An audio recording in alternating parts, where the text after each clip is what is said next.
কোরআনের পথে যারা চলবে, কোরআনের কথা যারা বলবে, আর এর উপরে ইস্তেকামত থেকে যারা ঈমান নিয়ে কবরে যাবে, আল্লাহর নবী বলেন তাদের মধ্যে দেরি হয়, আল্লাহ তাআলা তাদের কবরটাকে জান্নাতের বাগান বানিয়ে দিতে দেরি করে না।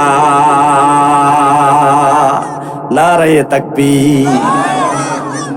কারণ এই কোরআনের লালিত্য, এর মাধুর্য, এর রচনা শৈলী, এর বাচন ভঙ্গি, এর শব্দ বিন্যাস চিরকাল মানুষকে মুগ্ধ করেছে। কোরআনের সুর এমন এক মধুর সুর, এমন এক জাদুর সুর, যেই সুরের মূর্ছনায় পাগল পারা হয়ে যুগে যুগে কালে কালে মানুষগুলা কালেমা পড়ে মুসলমান হয়েছে। দুনিয়াতে আল্লাহর ভাষায় পথ দুইটা। কয়টা? জোরে বলেন। আল্লাহ বলেন একটা হলো আমার পথ, সেটা হলো কোরআনের পথ, ফি সাবিলিল্লাহ। একটা হলো কোরআনের পথ, আর একটা হলো শয়তানের পথ। আল্লাহর ভাষায় দুনিয়াতে দল ও দুইটা, একটা হলো হিজবুল্লাহ আর একটা হলো হিজবুশ শয়তান। হিজবুল্লাহ মানে আল্লাহর দল, আপনারা কোরআন খুলে খুলে দেখবেন। হিজবুল মানে দল, আল্লাহ মানে আল্লাহ, হিজবুল্লাহ আল্লাহর দল। আল্লাহ বলছে আর একটা দল হলো হিজবুল শয়তান, আর একটা হলো শয়তানের দল। দুইটা পথে চলার জন্য মানুষের ব্যক্তিগত স্বাধীনতা দিয়েছে। ন্যূনতম মানুষকে আল্লাহ তাআলা একটি বিবেক দিয়েছে। আপনি ইচ্ছা করলে শয়তানের পথেও চলতে পারেন, আবার যদি ইচ্ছা করেন আল্লাহর পথ কোরআনের পথেও চলতে পারেন।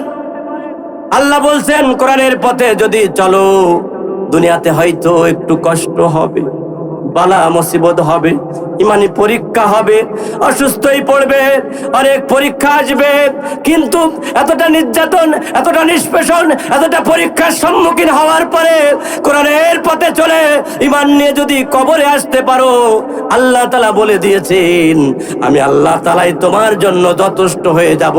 তার মানে কবরটা আমি আল্লাহ তাআলা জান্নাতের বাগানে পরিণত করে দেব।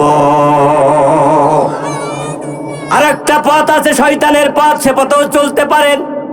দুইটা পথের শেষে দুই রকম সিস্টেম আল্লাহ দেখায় দিয়েছেন। কোরআনের পথের শেষে আছে জান্নাত, আর শয়তানের পথের শেষে আছে জাহান্নাম। এখন বান্দার ইচ্ছা করলে আপনি ওয়াজের মাঠেও বসতে পারেন, আবার ইচ্ছা করলে গানের মাঠেও বসতে পারেন, ইচ্ছা করলে ওয়াজ মাহফিলও শুনতে পারেন, ইচ্ছা করলে গানও শুনতে পারেন। তবে ওয়াজ শুনে আমল করে কবরে যদি যান, কবরে শান্তিতে থাকবেন। গান শুনে বেঈমান হয়ে যদি কবরে যান, জাহান্নামের আগুন কবরের মধ্যে আল্লাহ দিয়ে দেবে।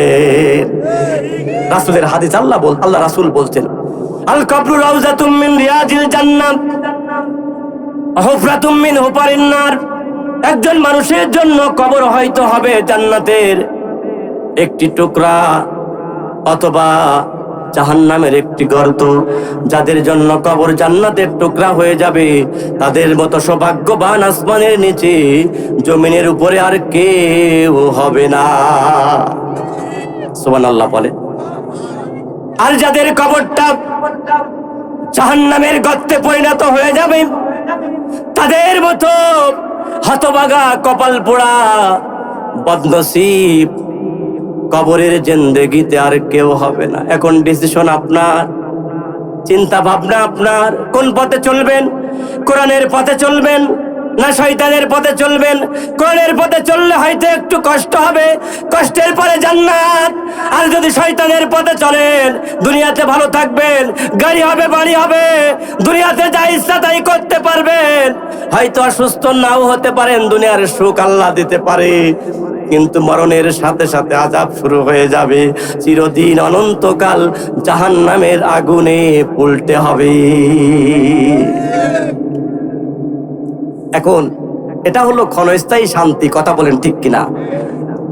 আখিরাতের শান্তিটা হলো চিরস্থায়ী। আল্লাহ বলেন শোনো দুনিয়ার মানুষেরা, আমার কোরআনের জ্ঞান মতো যদি তোমরা চলো, আমি তোমাদের সেভাবেই সম্মানিত করব যেভাবে নবীদের সম্মানিত করেছি। সুবহানাল্লাহ বলেন। আর একটু জোরে বলেন সুবহানাল্লাহ।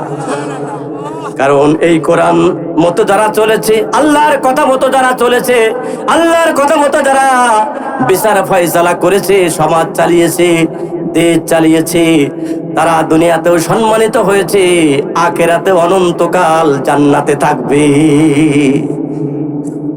কোরআনের মধ্যে নাই এমন কিছু পৃথিবীতে নাই। কথা বলেন ঠিক কিনা? ওয়ানাজ্জালনা আলাইকাল কিতাবা তিবয়ানাল লিকুল্লি শাইই। আল্লাহ তাআলা বলেন, আমার এই নাজিলকৃত কিতাব তথা কোরআন, পৃথিবীর এমন কোন বিষয় নাই, এমন কোন সাবজেক্ট নাই যেই বিষয় সম্পর্কে সেই সাবজেক্ট সম্পর্কে আমি আল্লাহ তাআলা এই কোরআনুল কারীমের মধ্যে দান করি না। আরেকটু জোরে বলেন সুবহানাল্লাহ। খুদরাতু খুদরু বিন্দাতু বিন্দু, হাটঘাট মাঠ, নদীর আলা খালবিল, পাহাড় পর্বত, আসমান জমিন, দুনিয়া আখিরাত, ছেলের কথা, মেয়ের কথা, মায়ের কথা, বাবার কথা, ভাইয়ের কথা, বোনের কথা, ঘুমের কথা, চৈতন্যের কথা, অর্থনীতি, যুদ্ধনীতি, বন্দিনীতি, পৌরনীতি, ভূমিনীতি, ওঠা বসা, চলাফেরা, খাওয়া দাওয়া, ঘর সংসার, রাষ্ট্রীয় পার্লামেন্ট, ব্যক্তিগত জীবন থেকে শুরু করে আন্তর্জাতিক জীবন পর্যন্ত, আর রান্নাঘর থেকে শুরু করে পার্লামেন্ট পর্যন্ত, এই পৃথিবীর এমন কোনো সমস্যা নাই যে সমস্যার সমাধান এই কোরআনের মধ্যে না। একটু আস্তে করে বলেন সুবহানাল্লাহ। মানে আমি বলে দেবো, তারপরে বলবেন, তাই তো? বলেন তো আল্লাহু আকবার। ভাই, একবার যদি আল্লাহু আকবার বলেন, কিছু হোক আর না হোক, কমসে কম 80টি নেকি আপনার আমলনামায় যোগ হয়ে যাবে। আল্লাহু আকবার বলেন। ইমানের সাথে যারা আল্লাহু আকবার বলে ইস্তেকামত থেকে ঈমান নিয়ে কবরে যাবে, আল্লাহ রাসূল বলেন কিয়ামতের দিন আল্লাহ তাআলা তাদের শহীদদের কাতারে দাঁড় করে দেবে। সুবহানাল্লাহ। আমরা আমল করতে চাই না, কারণ এই কোরআন অনুযায়ী যারা আমল করেছে আল্লাহ তাদের এত পাওয়ার দিয়েছে, অবাক হয়ে যাবে। লক্ষ্য করে প্রিয় হাজিরিন, একজন বৃদ্ধা মহিলা, আমি কোরআনের কাহিনী বলতেছি, ভালো করে খেয়াল করেন, চমৎকার একটি উপদেশমূলক কথা, জ্ঞান বাড়বে। একজন বৃদ্ধা মহিলা সমুদ্রের তীর দিয়ে, সমুদ্রের কিনার দিয়ে রাস্তা পেয়ে গেছে, রাস্তা দিয়ে হেঁটে হেঁটে যাচ্ছে। মনটা বড় খারাপ, ভারাক্রান্ত হৃদয়, ব্যথা ভরা মন, অশ্রুসিক্ত চক্ষু নিয়ে হেঁটে যাচ্ছে। প্রতিমধ্যে একজন যুবকের সাথে দেখা, সুদর্শন যুবক। সুদর্শন যুবক বুড়িমার এই অবস্থা দেখি প্রশ্ন ছুড়ে দিলেন, বুড়িমা তোমার চোখে কেন পানি, কেন তোমার মনটা খারাপ, আমি জানতে চাই। বুড়িমা উত্তর দিলেন, বাবা আমি একজন ভিখারি, ভিক্ষাবৃত্তি করে আমার জীবিকা নির্বাহ করি। প্রতিদিন সকালবেলা ভিক্ষা করতে বাহির হয়ে যাই, সন্ধ্যা পর্যন্ত ভিক্ষা করে যা ভিক্ষাবৃত্তি হয় এটা নিয়েই আমার ছেলে মেয়ে, বিবি, বাল বাচ্চা, বাড়িতে যেই ফ্যামিলি আছি সকলকে নিয়ে আমরা জীবন যাপন করি। কিন্তু আজকে যখন সারাদিন ভিক্ষা করার পরে এই বিকালবেলা ভিক্ষা করা আটা আর আটার পাত্র তথা গামলা, এই আটার পাত্র গামলা নিয়ে আমি যখন রাস্তা দিয়ে হেঁটে আসছি, হঠাৎ লক্ষ্য করলাম এক বাতাসে আমার আটা এবং আটার পাত্র উড়ায়ে কোথায় নিয়ে গেছে আমি জানি না। আমার কষ্ট হলো, আমার আটা নিয়ে গেল, যাক, তাতে কোনো কষ্ট পেতাম না। কিন্তু আমি যেই পাত্র তথা গাবলা দিয়ে ভিক্ষা করতাম, এই গাবলাটা কেন উড়ায়ে নিয়ে গেল? আমি আগামীকাল কি দিয়ে ভিক্ষা করব? আমার এমন বাড়িতে কোনো পাত্র নাই যেই পাত্রটা নিয়ে আগামীকাল আবার ভিক্ষা করব। সারাদিন সারা রাত আজকে না খেয়ে থাকতে হবে। যুবক বললেন, বুড়িমা আপনাকে আমি একটা সুন্দর উপদেশ দিচ্ছি, পরামর্শ দিচ্ছি। আপনি রাজ দরবারে চলে যান, এই দেশের যিনি রাজা আছে তাদের দরবারে যে বলেন, আমার আটার গামলা কেন বাতাসে উড়িয়ে নিয়ে গেল, আমি এর বিচার চাই। বুড়িমা চিন্তা করলেন, হাই রে হাই, আটার বিচার কি কোনো, বাতাসের বিচার কি কোনো মানুষে করতে পারে? যুবক বলতেছে, রাজার দরবারে গিয়ে বলবো বাতাসে কেন আটা উড়িয়ে নিয়ে গেল, আমি বিচার চাই। আটা নিয়ে গেল, আটার পাত্র কেন নিয়ে গেল বাতাসের বিচার আমি চাই, বিচার না করা পর্যন্ত, না হওয়া পর্যন্ত। ও বুড়িমা, তুমি রাজ দরবার ছেড়ে আসবে না। যাও যাও যাও, রাজা ন্যায়পরায়ণ রাজা, সেখানে গেলে সুষ্ঠু বিচার তুমি পাবে। বুড়িমা চিন্তা করলো, বিচার পায় আর না পাই, রাজ দরবারে গেলে অন্তত পক্ষে কিছু না হোক কিছু আটা পাবো। কথা বলেন ঠিক কিনা? যুবকের কথা শুনে চলে গেলেন রাজ দরবারে। বিশাল শানদার রাজপ্রাসাদ, সিংহাসনে বসে আছেন রাজা, সুদর্শন চেহারার অধিকারী, যে বলতেছেন, বুড়িমা, রাজা মশাই, আমার একটা অভিযোগ। কি অভিযোগ? বলুন। বললেন বিস্তারিত, এই ব্যাপার, আমি একজন ভিখারি, ভিক্ষা করে খাই, আমার আটার গামলা সহ বাতাসে উড়িয়ে নিয়ে গেছে। আমার কমপ্লেন হলো, আটা নিয়ে যাই যাক, আমার আটার পাত্র কেন নিয়ে গেল? আমি বাতাসের বিচার চাই। রাজা চিন্তা করছেন, হাই রে হাই, রাজার দায়িত্ব পাওয়ার পরে জীবনে কত বিচার করলাম, এমন কোন অভিযোগ তো আসে নাই যে বাতাসের বিচার করতে হবে। কিভাবে সম্ভব? আমি মানুষ, আমি রাজা হলেও তো মানুষ, মানুষ হয়ে বাতাসের বিচার করা কি আসলেই সম্ভব? সম্ভব?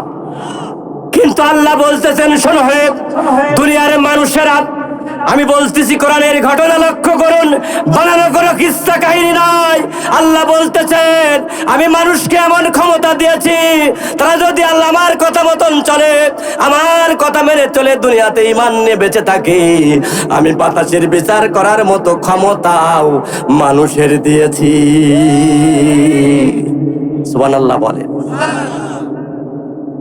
রাজা চিন্তা করলো, বাতাসের বিচার করা কি মানুষের পক্ষে সম্ভব? রাষ্ট্রীয় কোষাগার থেকে ডাকলেন একজনকে, বাইতুল মালের যিনি দায়িত্ব আছেন, বললেন, বুড়িমাকে 5 কেজি আটা দিয়ে দাও। কয় কেজি? কয় কেজি? ভাই, রাসূল বলতেছেন, কোরআন হাদিসের মাহফিলে বসে যারা ঠিকঠাক সুবহানাল্লাহ, আলহামদুলিল্লাহ, আল্লাহু আকবার, হ্যাঁ না, এই কথাগুলো উচ্চস্বরে জবান খুলে বলে না, রাসূলের কথা, এটা আমার কথা নয়। যিনি হাসির ছলেও কখনো মিথ্যা বলেননি, তিনি বলতেছেন, ওই মানুষগুলা বোবা হয়ে বসে থাকে যারা, ওরা হলো বোবা শয়তান। কি শয়তান? আচ্ছা, আমরা কি বোবা শয়তান হতে চাই? এবার আশেপাশে খেয়াল করে দেখবেন কে শয়তান, বলেন তো আল্লাহু আকবার।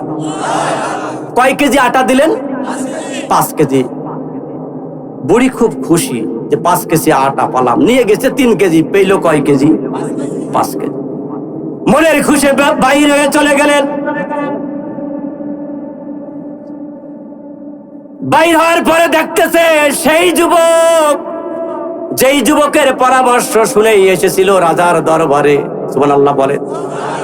যুবক বলতেছে, বুড়িমা, খুশি খুশি লাগে, বিষয়টা কি? বাতাসের বিচার কি হয়েছে? বাতাসের বিচার হয়েছে?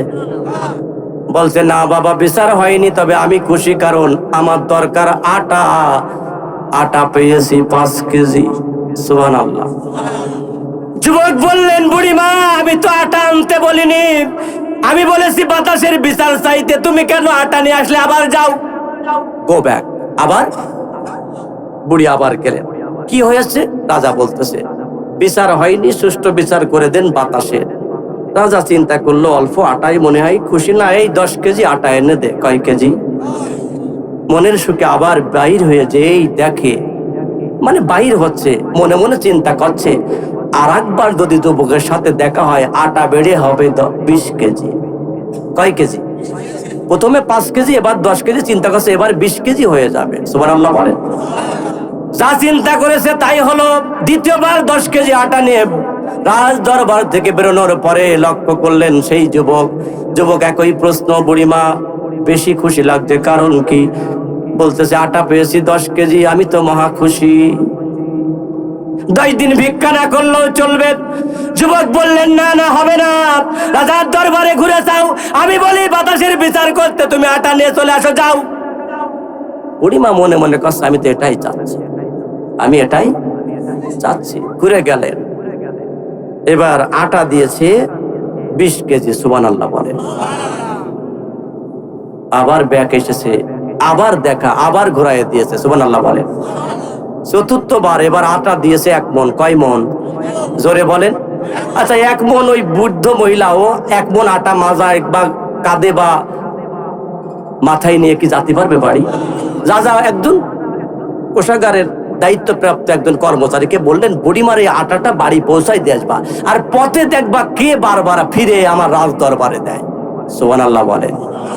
বারবার আসে, বিষয়টা কি? একে কেউ মনে হয় ফিরায় ঘুরায় আমার রাজ দরবারে পাঠাচ্ছে, তাই বুড়ির সাহসে তো আমার রাজ দরবারে বারবার আসা সম্ভব নয়। আল্লাহু আকবার। বুড়ি এবার চিন্তা করছে, আল্লাহ এবার যেন আর ওই যুবকের সাথে আমার দেখা না, কারণ চিন্তা করছে এবার যদি দেখা হয় তাহলে আমও যাবে, সালাও যাবে। কিন্তু চিন্তা করে লাভ হলো না। রাজ দরবার থেকে বাইরের পরে বের হওয়ার পরে বুড়িমা লক্ষ্য করলেন সেই যুবক একেবারে দাঁড়িয়ে আছে রাজপ্রাসাদের সামনাসামনি। বুড়িমার মনটা খারাপ, বিতস্ত চেহারা। যুবক বলতেছে, বুড়িমা বিচার কি বাতাসের হয়েছে? বলছে, না। কি হলো? বললো, 1 মণ আটা দিয়েছে। বললে, না না না, 1 মণ আটা নিয়ে খুশি হলে হবে না, চলো আমার সাথে চলো রাজ দরবারে, বাতাসের বিচার আজকে রাজার করেই দিতে হবে। সুবহানাল্লাহ বলেন। আচ্ছা, আপনাদের কি এখনো বিশ্বাস হচ্ছে যে বাতাসের বিচার মানুষে করতে পারবে? সুবহানাল্লাহ বলেন। আর একটু জোরে বলেন সুবহানাল্লাহ। নারায়ে তাকবীর, নারায়ে তাকবীর। আল কোরআনের আলো, কোরআন সুন্নাহ যেখানে, নারায়ে তাকবীর। একটু হাত আকাশের দিকে তোলেন তো দেখি, জোর হচ্ছে না, তোলেন, একেবারে তোলেন। আচ্ছা, হাত একেবারে টান টান করেন। আচ্ছা আচ্ছা আচ্ছা আচ্ছা, চুপ করেন।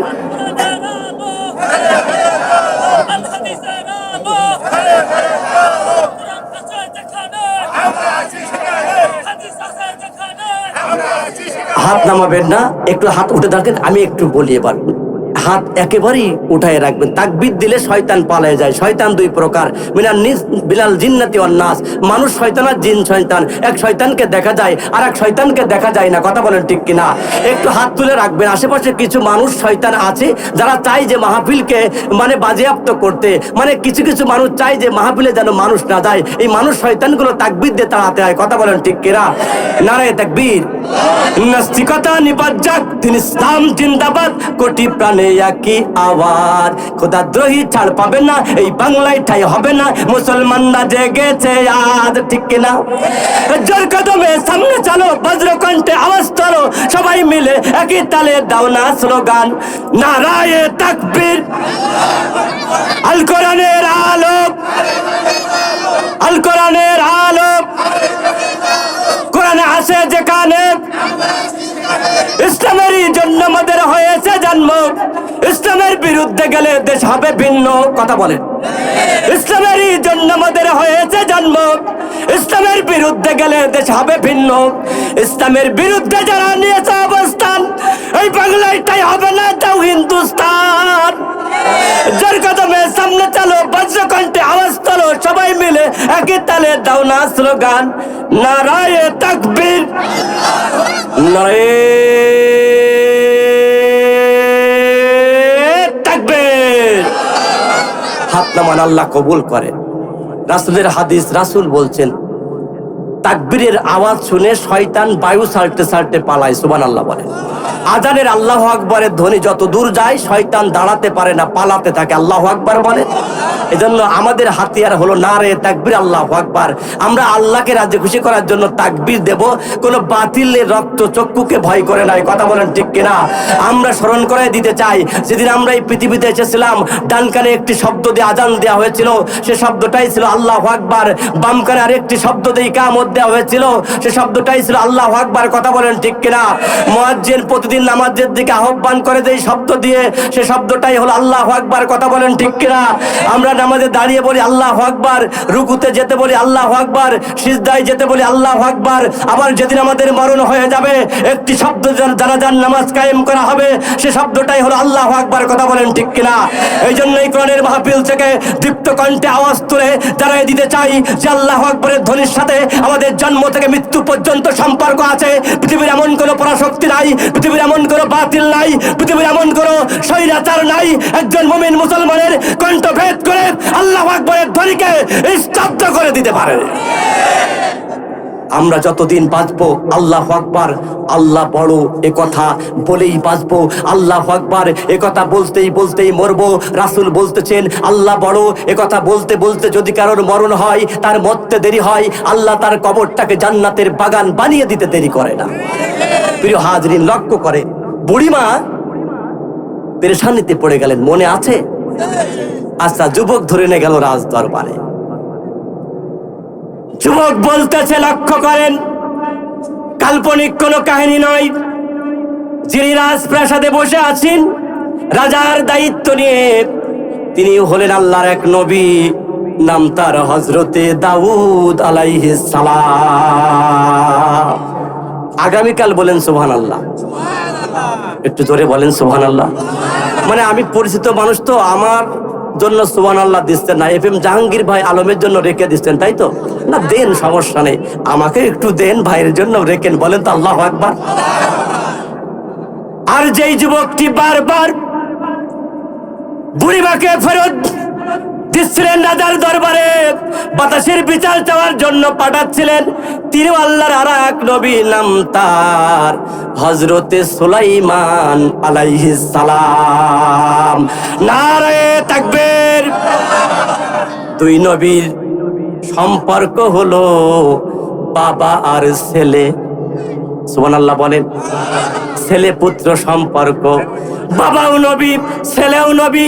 ইতিহাস ঘেটে ঘেটে দেখলাম সব থেকে কম বয়সে যিনি নবুয়ত পেয়েছেন তিনি হলেন হযরতে সাইয়্যিদিনা সুলাইমান আলাইহিস সালাম, যিনি তামাম পৃথিবী শাসন করেছেন হাওয়ার তখ্তে চড়ে। আরে যেখানে মন চাইতো বাতাসকে বলতো, আর চোখের পলকে নিয়ে যে হাজির করে দিত। এই ক্ষমতা দিয়েছেন কে? জোরে বলেন। সন্তান সুলাইমান আলাইহিস সালাম বলতেছেন, বাবা আপনি নবী, আপনি ন্যায় প্রায়ণ শাসক, আপনি ইনসাফের প্রতীক, আপনি উম্মতের রাহবার, উম্মতের কর্ণধার, উম্মতের অনুপ্রেরণার বাতিঘর। আপনি যদি ন্যায় বিচার না করেন, আপনার উম্মতেরাও ন্যায় বিচার করবে না। তাই আপনি সুষ্ঠু বিচার করে দিন। বুড়িমা বাতাসের বিচার চায়, আপনি বিচার করে দিন। দাউদ আলাইহিস সালাম বলতেছে, বাবা সুলাইমান আমি নবী, তারপরেও তো মানুষ, আমার পক্ষে কি সম্ভব বাতাসের বিচার করা? বাতাসকে ডেকে আনবো কি করে? বাবা তোমার কি কিছু করার আছে? তখন সাইয়্যিদিনা সুলাইমান আলাইহিস সালাম নবী, আল্লাহ তাআলা সুলাইমান আলাইহিস সালামকে ক্ষমতা দিয়েছিলেন তামাম পৃথিবীর পশু পাখি জীবজন্তুর ভাষা বোঝার, সুবহানাল্লাহ, বাতাসকে আয়ত্ত করার, সুবহানাল্লাহ বলেন। সুলাইমান আলাইহিস সালামের উপর দায়িত্ব দিলেন, বাবা সুষ্ঠু বিচার তুমি করে দাও। হযরত সুলাইমান আলাইহিস সালাম বাতাসকে আদেশ করলেন, আল্লাহর হুকুমে বাতাস মুহূর্তের মধ্যে সুলাইমান আলাইহিস সালাম আর দাউদ আলাইহিস সালামের সামনে হাজির হয়ে গেলেন। আল্লাহর হুকুমে হাজির হলেন, সুবহানাল্লাহ বলেন। আল্লাহর আইন মতো যদি চলা যায়, আল্লাহকে যদি মেনে চলা যায়, আল্লাহ বলতেছে, বান্দা তুমি যদি আমার হয়ে যাও, তামাম পৃথিবী আমি আল্লাহ তোমার পায়ের নিচে এনে দেব। মাল্লাহুল মাওলা মালহুল কুল, কেউ যদি আল্লাহর হয়ে যায়, তামাম দুনিয়া আল্লাহ তার করে দেয়। হাজরিন, খেয়াল করে কথাগুলো শুনবেন, হৃদয়ের কান দিয়ে শুনবেন। কোরআন যদি মেনে নেন, ইমানের পথে চলতে থাকেন, বিপদ হোক, মুসিবত হোক, বালা হোক, হামলা হোক, মামলা হোক, যত বিচার হোক না কেন, শেষ হাসিটা আপনি হাসবেন। অন্ততপক্ষে দুনিয়ায় শান্তিতে না থাকতে পারলেও মরণের পরে চিরস্থায়ী ঠিকানা জান্নাত আল্লাহ দান করবে। মুমিনের হারানোর কিছু নাই। আমরা এসেছি উলঙ্গ হয়ে, কিছুই ছিল না, খালি হাতে এসেছি, খালি হাতে চলে যেতে হবে। কেউ বলতে পারবেন না আমি সম্পদ নিয়ে যেতে পারবো, গাড়ি নিয়ে যেতে পারবো, বাড়ি নিয়ে যেতে পারবো।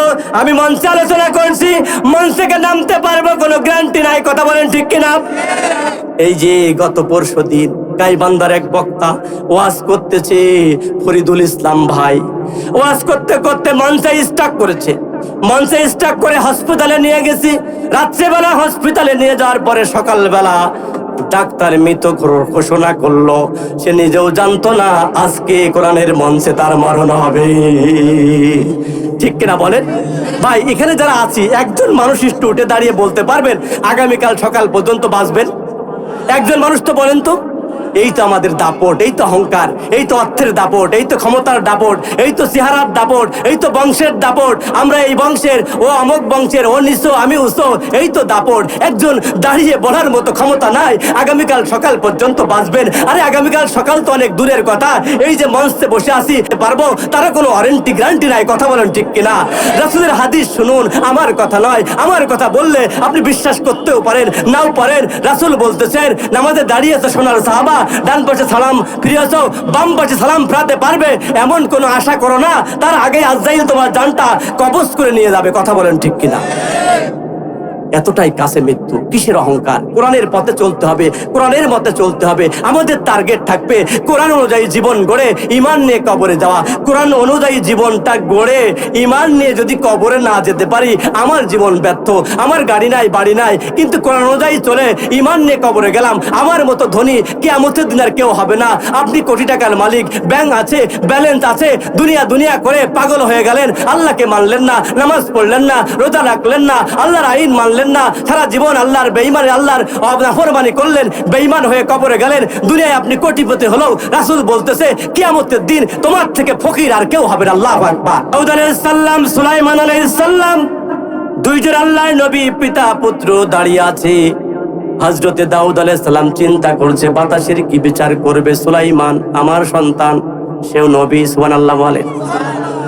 বাতাসকে হযরতে সুলাইমান আলাইহিস সালাম প্রশ্ন করলেন, হে বাতাস, বুঝলাম তুমি বুড়িমার আটা তোমার দরকার, আটা নিয়ে গেলে যাও, তাতে কোনো দুঃখ নাই, কিন্তু বুড়িমার আটার পাত্র গাবলাটা কেন নিয়ে গেলে? গাবলা, আটার পাত্রটা কেন? সন্তান পিতামাতাকে বাহির করে দেয়। এমন নজির আছে, বিপদে পড়ে সন্তান পিতামাতার পরিচয় দেয় না, পিতামাতাও সন্তানের পরিচয় দেয় না। দুনিয়ায় এমন ঘটনা ঘটে কিনা? বরঞ্চ আপনি বিপদে পড়ে গেলে আল্লাহ আপনার পাশ ছেড়ে যায় না। শত বিপদ, শত মুসিবত, শত শত কষ্ট, শত যন্ত্রণা সবকিছু নিবায়ে যিনি আপনাকে শান্তির মোহনায় পৌঁছিয়ে দেন, তিনি হলেন আমাদের রব আল্লাহ। আল্লাহ ডাক শুনে ফেললেন। বাতাস বলতেছে, আমাকে অর্ডার করলেন, বাতাস তুমি চলে যাও, বুড়িমার আটার পাত্রটা নিয়ে, পাত্র সহ নিয়ে আসবে। যতটুক পানি নিলে ওই আটাটা খামির হয়, ওই আটার পাত্র গাবলার ভিতরে একটু পানি নিয়ে মাখা মাখা করে ওই ছিদ্র জায়গায় দিয়ে দেওয়ার দায়িত্বটা আমি আর তুমি বাতাসের, আর ওই জাহাজের ফুটোটা বন্ধ করার দায়িত্ব আমি আল্লাহর। আল্লাহু আকবার বলে। ভাই, আল্লাহ এমনি এমনিতে ইচ্ছা করলেই কিন্তু ওই জাহাজের ফুটো বন্ধ করতে পারতেন না, কিন্তু আল্লাহ সবকিছু ওসিলা দিয়ে করেন না? আমাদেরকে আল্লাহ আসমান থেকে একদম সরাসরি নাজিল করতে পারতেন না? সম্ভব ছিল না, কিন্তু সিস্টেম ওয়াইজ পিতামাতার মাধ্যমে এনেছেন। কেন এনেছেন? আর দুনিয়া বিল ওসিলা লা বিল ফাজাইল, দুনিয়া কোনো না কোনো ওসিলার মাধ্যমে আল্লাহ সমাপ্ত করেন। সুবহানাল্লাহ বলেন, জোরে বলেন সুবহানাল্লাহ। বাতাস বলতেছে, আমার কাজ আমি করে দিলাম, ফুটো বন্ধ হয়ে গেল, পানি বন্ধ হয়ে গেল। সুলাইমান আলাইহিস সালাম বললেন, বাতাস তুমি চলে যাও, তোমার ডিউটি শেষ। এবার মুস্কি আসে বাবা নবী দাউদ আলাইহিস সালামের দিকে লক্ষ্য করে বলে, বাবা এবার বলুন, বুড়িমাকে তো 40 কেজি আটা দিয়ে পাঠিয়ে দিয়েছিলেন, এখন বলুন দেখি এই অর্ধ জাহাজের আটার মালিক আপনি না বুড়িমা? সুবহানাল্লাহ বলেন। সব আটাগুলো বুড়িকে দিয়ে দিল। সুবহানাল্লাহ বলেন। আল্লাহ এই ঘটনা কোরআনে দিয়ে বোঝাইছেন, যদি কেউ আল্লাহর কথা মতো চলে, ন্যায় বিচার প্রতিষ্ঠা করে, আল্লাহর আইন অনুযায়ী জীবন চালায়, সমাজ চালায়, রাষ্ট্র চালায়, তাহলে এমন ন্যায় বিচার বুড়িমা যেমন পেল সেও পাবে, সেও ভালো থাকবে, বুড়িমাও ভালো থাকবে, সমাজের মানুষও ভালো থাকবে, মানুষ দুনিয়াতে সুখে থাকবে, আখিরাতেও নাজাত পাবে। কথা বলেন ঠিক কিনা? প্রিয় ভাইয়েরা, আমাদের জীবনে যতক্ষণ পর্যন্ত স্পন্দন আছে, আমরা যতক্ষণ পর্যন্ত বেঁচে আছি, আমরা আল্লাহকে রব মেনে কোরআনের পথে চলবো। কে কে রাজি আছেন? দুটি হাত তুলে দেখান তো। নারে তাকবীর, নারে তাকবীর, আল্লাহু আকবার। প্রিয় হাজরিন, প্রধান বক্তা নির্দিষ্ট সময়ে চলে আসবেন, লক্ষ্য করেন। তাহলে কোরআনের পথটাই হলো সঠিক পথ। কথা বলেন ঠিক কিনা? কোরআনের মতটাই হলো সঠিক মত। আমার আপনার কথার মধ্যে ভুল থাকতে পারে, কোরআনের মধ্যে কোনো ভুল আছে? সেই কোরআনে আল্লাহ তাআলা বলছেন, ইন্না আতাইনা কাল কাউসার ফাসাল্লি লিরাব্বিকা ওয়ানহার ইন্না শানিয়াকা হুয়াল আবতার। আমি আলোচনা শেষ করে দিচ্ছি সংক্ষিপ্ত সময়ের মধ্যে। লক্ষ্য করেন, আল্লাহ তাআলা এই আয়াতে কারিমা একটি নয়, দুইটি নয়, তিনটি আয়াতে কারিমা দিয়ে একটি সূরা নাজিল করেছেন, নাম তার সূরাতুল কাউসার। সুবহানাল্লাহ বলেন। কোন সূরা? সূরা কাউসার। সূরা কাউসার বললে না চিনলে আমার বিশ্বাস, এখানে যদি বলা হয় ইন্না তাইনা, তাহলে এমন কোন লোক নাই যে বলবে না যে এই সূরা আমার মুখস্থ নাই। কথা বলেন ঠিক কিনা? ছোট্ট একটি সূরা, তিনটা আয়াতে আল্লাহ শেষ করেছে, একটি রুকু। আমি পরিচিত মানুষ, ছোট মানুষের জন্য পরিচিত সূরা, ছোট সূরা তেলাওয়াত করেছি। সুবহানাল্লাহ বলেন। সংক্ষিপ্ত ভাবে বলতেছি, লক্ষ্য করেন। আল্লাহ তাআলা আয়াতটা শুরু এভাবে করেছেন, ইন্না নিশ্চয় আমি আল্লাহ আতাইনাকা নবী আমি তোমাকে দান করেছি কাউসার, কাউসার নামক নিয়ামত। সুবহানাল্লাহ বলেন। ফাসাল্লি লিরাব্বিকা ওয়ানহার, সুতরাং নবী হে, বন্ধু হে, রাসূল হে, আপনি আপনার রবের উদ্দেশ্যে নামাজ পড়ুন আর কুরবানি করুন। সুবহানাল্লাহ বলেন। যেহেতু আমি আল্লাহ আপনাকে কাউসার দিয়েছি, তাই আপনি নামাজ পড়বেন আর কুরবানি করবেন। ইন্না শানিয়াকা হুয়াল আবতার। নবী, আপনাকে যারা ধ্বংস করতে চাচ্ছে, আপনাকে যারা লেজ কাটা বলছে, আপনাকে যারা নিবংশ বলছে, আপনি লেজ কাটা নয়, আপনি ধ্বংস হবেন না, বরঞ্চ যারা আপনাকে ধ্বংস করতে চাচ্ছে আমি আল্লাহ ওদের ধ্বংস করেই ছাড়বো। আল্লাহু আকবার বলে। আচ্ছা, নবীকে ধ্বংস করে কেউ টিকে থাকতে পেরেছে? পেরেছে? আল উলামা ওয়ারাসাতুল আম্বিয়া, আম্বিয়াদেরও ধ্বংস করে কেউ টিকে থাকতে পারবে না। প্রিয় ভাইয়েরা আমার, লক্ষ্য করেন, আল্লাহ তাআলা বললেন আয়াতের শুরুতে, নবী আমি আপনাকে কাউসার দান করেছি। হে নবী, আমি আপনাকে কাউসার দান করেছি। কাউসার নামক নিয়ামতটিকে আমি আল্লাহ তাআলা নবী তোমার নামে রেজিস্ট্রেশন করে দিয়েছি। নবী কাউসারের মালিক হলেন, উম্মত হয়ে আপনারা খুশি না বেজার? যারা খুশি হয়েছেন বলেন সুবহানাল্লাহ। আর একটু জোরে বলেন। যদি জানতেন এই কাউসার কি, তাহলে আরো একটু জোরে সুবহানাল্লাহ বলতেন। নবী নিজের মুখ দিয়ে বলতেছেন, কাউসার হলো এমন একটি নিয়ামত। হাউজে কাউসারের পানি বিশেষ করে বোঝানো হয়েছে, হাউজে কাউসারের পানি এমন পানি, কিয়ামতের দিন যেদিন আধাত উপরে সূর্য থাকবে, সমস্ত মাটি পুড়ে তামা তামা হয়ে যাবে, সকলে নাফসি নাফসি বলে চিৎকার করতে থাকবে। সেদিন মানুষ পানির যন্ত্রণায় ছটফট করতে থাকবে। আল্লাহর নবী বলেন, হাউজে কাউসারের পানি এমন পানি, যেই পানি দুধের থেকেও সাদা হবে। সুবহানাল্লাহ বলেন। আর মধুর থেকেও মিষ্টি হবে। আল্লাহু আকবার। এই হাউজে কাউসারের পানি দুধের থেকেও সাদা, মধুর থেকেও মিষ্টি, এই দামি পানি হাউজে কাউসারের পানি। কিয়ামতের দিন আমি নবীর হাত থেকে যে একবার খেতে পারবে, তার আর কোনোদিন পানি পিপাসা লাগবে না। সুবহানাল্লাহ বলে। আল্লাহ নবী বলছেন, আমার হাত থেকে যাকে আমি হাউজে কাউসারের পানি পান করাবো, আল্লাহ তাআলা ওই উম্মতকে, ওই আল্লাহর বান্দা বান্দিকে আমি নবীর জন্য জান্নাতের সুপারিশ করা ওয়াজিব করে দিবে। হাউজে কাউসারের পানি তাহলে আমাদের দরকার কিনা? কিয়ামতের দিন হাউজে কাউসারের পানি ছাড়া অন্য পানি থাকবে না। মন চাইলেই পানি খাওয়া যাবে না, তাহলে নবীর প্রেমের প্রেমিক হতে হবে। নবীর দেখানো পথে চলতে হবে। নবীর দেখানো পথ কোরআন। কথা বলেন ঠিক কিনা? আল কোরআনু কালামুল্লাহ, এটা আল্লাহর কালাম, আল্লাহর কথা। নবী যতদিন বেঁচে ছিলেন এই কোরআনের কথা বলেছেন, কোরআনের পথে চলেছেন। এমনকি কোরআনের জন্য নিজের মাতৃভূমি পর্যন্ত ত্যাগ করে হিজরত করতে বাধ্য হয়েছে। এই কোরআনের জন্য 1-2 বছর নয়, 3টা বছর জেল কেটেছেন। আপনি হাউজে কাউসারের পানি খাবেন আর নবীর মতো কষ্ট করবেন না। সেদিন কিয়ামতের দিন নবীর হাতে হাউজে কাউসারের পানিও তকদিরে হবে না। ঠিক কি না? প্রিয় হাজিরিন, লক্ষ্য করেন। দ্বিতীয় আয়াতে আল্লাহ বললেন, ও নবী আমি এত একটা দামি নিয়ামত দান করলাম, সুতরাং তুমি তোমার রবের উদ্দেশ্যে নামাজ পড়ো আর কুরবানি করো। সামনের দিকে যাচ্ছি। হাউজে কাউসারের পানি পান করতে পারবে কারা, সেটাই বলবো একটু পরে। তবে তাফসীর বুঝতে হলে অন্তত পক্ষে 5টা জিনিস আমাদের জানতে হয়। 1 নম্বর তেলাওয়াত, 2 নম্বর তেলাওয়াতের অনুবাদ, 3 নম্বর নাজিলের প্রেক্ষাপট, 4 নম্বর ব্যাখ্যা, 5 নম্বর শিক্ষা। 5টা জিনিসের সমন্বয় যে মাহফিল হয় সেটাই হলো তাফসীরুল কোরআন মাহফিল। সুবহানাল্লাহ বলেন। তেলাওয়াত হয়েছে, অর্থ হয়েছে, নাজিল হলো কখন শুনুন তাহলে। সুবহানাল্লাহ বলেন।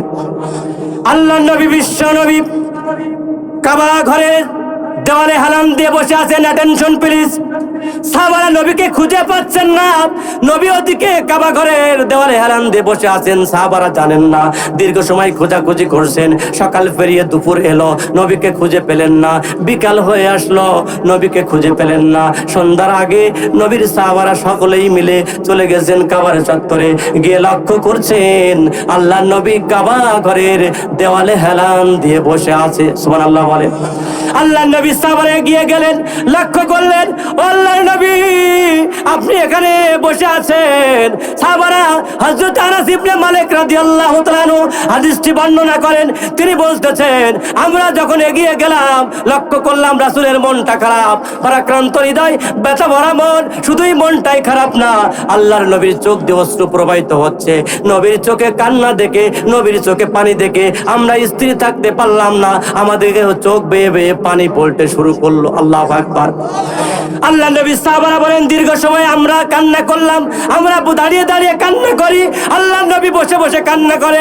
দীর্ঘ সময় কেটে গেল, হঠাৎ লক্ষ্য করলাম আল্লাহ নবীর মুখ দিয়ে আল্লাহ তাআলা মিষ্টি একটা হাসি বের করে দিয়েছে। সুবহানাল্লাহ বলেন। নবী এত সময় কান্না করছেন, এখন নবী হেসে দিলেন। উম্মত হয়ে খুশি না বেজার? খুশি হলে বলেন সুবহানাল্লাহ। আল্লাহ নবী সাহাবারা বললেন ইয়া রাসূলুল্লাহ বিনয়ের সাথে প্রশ্ন করতে চাই, আপনাকে দীর্ঘ সময় খুঁজে পাচ্ছিলাম না, দীর্ঘ সময় খোঁজাখুঁজির পরে খুঁজে পেলাম, দেখলাম আপনি কান্না করছেন। দীর্ঘ সময় কান্না করার সাথে সাথে আমরাও কান্না করলাম, এখন হঠাৎ দেখলাম আপনি হাসতেছেন, আমরাও হেসে দিলাম। তো আমরা একটু জানতে চাই আপনার কান্নার পেছনেই কারণটা কি, আর হাসির পেছনেই বা কারণ কি? একটা মানুষ একই সাথে কাঁদবে আবার হাসবে, এটা কেমন দেখায়? ইয়া রাসূলুল্লাহ আপনি যদি বিস্তারিত বলতেন আমরা আপনার উম্মতদের কাছে বলে দিতাম। সুবহানাল্লাহ বলেন। আল্লাহ নবী বললেন হে আমার সোনার সাহাবারা, আমার কান্নার পিছনের কারণ হলো 3টা। কয়টা? জোরে বলেন, আরো জোরে। হাসির পিছনের কারণ হলো একটা। সুবহানাল্লাহ বলেন।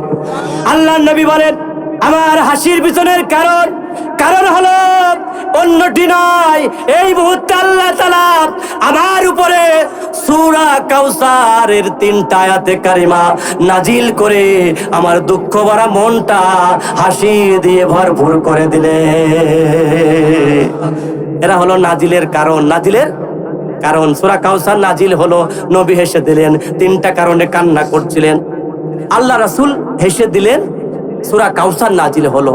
আল্লাহ রাসূল কান্না করছিলেন 3টা কারণে, সংক্ষেপে বলছি। 1 নম্বর কারণ ছিল রাসূল কান্না করছিলেন, তাদের পুত্র সন্তানগুলো আল্লাহ তাআলা একে একে বিদায় করে নিয়েছিলেন। সেই কথা মনে পড়েছিল যে তাদের আপন জনরা কালেমার দাওয়াত দেওয়ার কারণে, কোরআনের দাওয়াত দেওয়ার কারণে, ঈমানের পথে, কালেমার পথে মানুষকে ডাকার কারণে তারা নির্যাতন করেছে। সেই কষ্টে কান্না করছিলেন যে আমার আপন মানুষরা আমাকে এত কষ্ট দিল।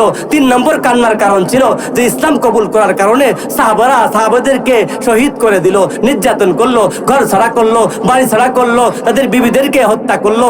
এই 3টা কারণে রাসূল কাঁদছিলেন। আল্লাহ সূরা কাউসার নাজিল করে বললেন নবী কাঁদবেন না, ওই যে আপনার সন্তান মারা গেছে, আপনার সাহাবারা নির্যাতিত হয়েছে, আপনার যে সমস্ত উম্মতেরা কোরআনের জন্য নির্যাতিত হবে, আপনি কাঁদবেন না, আপনি কষ্ট পাবেন না, আপনি দুঃখ পাবেন না। কিয়ামতের দিন তাদেরকে এই হাউজে কাউসারের পানি পান করাবেন আর জান্নাতের মধ্যে ঢুকায় দিবেন। সুবহানাল্লাহ, জোরে বলেন সুবহানাল্লাহ।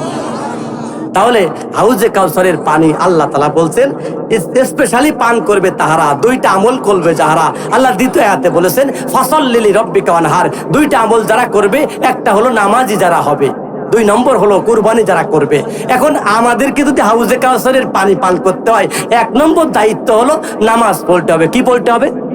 প্রতিদিন মুয়াজ্জিন 5 বার মসজিদের দিকে ডাকে, হাইয়াল আস সালাহ, নামাজের দিকে আসো, হাইয়াল আল ফালাহ, নামাজের মধ্যে কল্যাণ আছে, তুমি কল্যাণ চাও, নামাজের মধ্যে আসো, চলে আসো। কিন্তু আমরা মুয়াজ্জিনের ডাক শুনে মসজিদে আসতে পারি না, মুয়াজ্জিনের ডাক শুনে, মসজিদে শুনলে তো আযানের ধ্বনি আমাদেরকে মসজিদে আনতে পারে না। এজন্য হাউজে কাউসারের পানি পান করতে হলে আমাদের প্রথম ডিউটি হলো নামাজ পড়তে হবে। কথা বলেন ঠিক কিনা? তাহলে হাউজে কাউসারের পানি পান করবে তাহারা, দুইটা আমল করবে যাহারা। 1 নম্বর নামাজি হতে হবে, 2 নম্বর কুরবানি। ওই যে কুরবানির সময় পশু জবাই, এই কুরবানি আল্লাহ উদ্দেশ্য করেনি। আমাদের মনের মধ্যে যেই পশুত্ব রয়েছে, মানুষ আমরা, আমাদের মনের মধ্যে হিংসা, অহংকার, মানুষের ক্ষতি করা, এই আমরা যে পশুর মতো আমরা আচরণ করি মানুষ হয়ে, এই পশুত্বকে আল্লাহ কুরবানি করতে বলেছেন। 2টা কাজ করলে হাউজে কাউসারে পানি খেতে পারবো, নামাজ আর নিজের পশুত্ব কুরবানি। প্রিয় হাজিরিন, আমরা এই 2টা আমল করবো ইনশাআল্লাহ। বলেন ইনশাআল্লাহ, বলেন। সর্বোপরি একটা কথা আমি শেষে বলতে চাই, একটা কথা নাজাতের জন্য। আমি আপনি কোরআনের পক্ষে থাকতে পারি আর না পারি, একটা কথা শোনেন, আমরা কখনো কোরআনের বিরুদ্ধে দাঁড়াবো না। কথা বলেন ঠিক কিনা?